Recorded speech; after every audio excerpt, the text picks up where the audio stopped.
बाजा कैसे बाजे हो।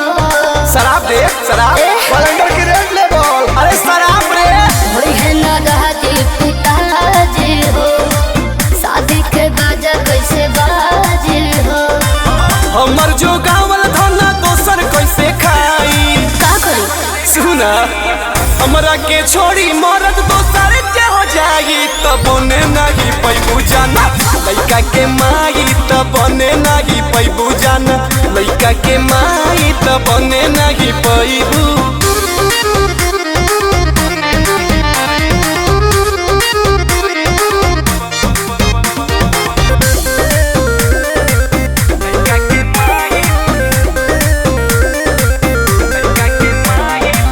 लोरवा से होई हमर खोरवा हो।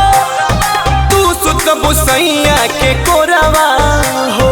तो का करी सुनो ना बवाल करी हो बुरा हाल करी हो। जानू इज्जत के हमरा ख्याल करी हो। कबो ना घरे तोरा सोहर गवाई। कहे से बोले लो त का करी हमरा के छोड़ी मरद दोसर के हो जाई त बने नहीं पैबू जाना। लइका के माई त बने नहीं पैबू जाना। लइका के माई त बने नहीं पैबू। चुप रहो।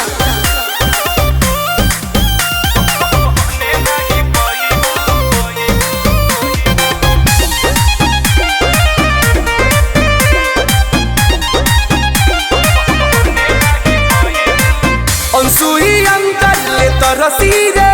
तो हम का करी टोइयोन प्रिंस प्रिय तरसी रे।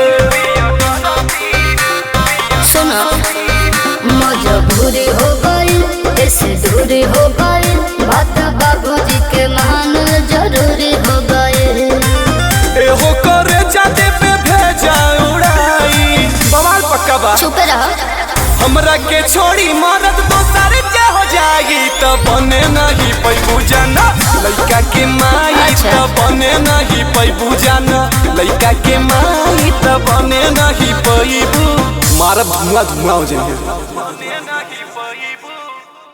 हमर जो गावल धना दोसर कैसे खाई। का करी सुना हमरा के छोड़ी मरद दोसर के हो जाई त बने नहीं पैबू जाना।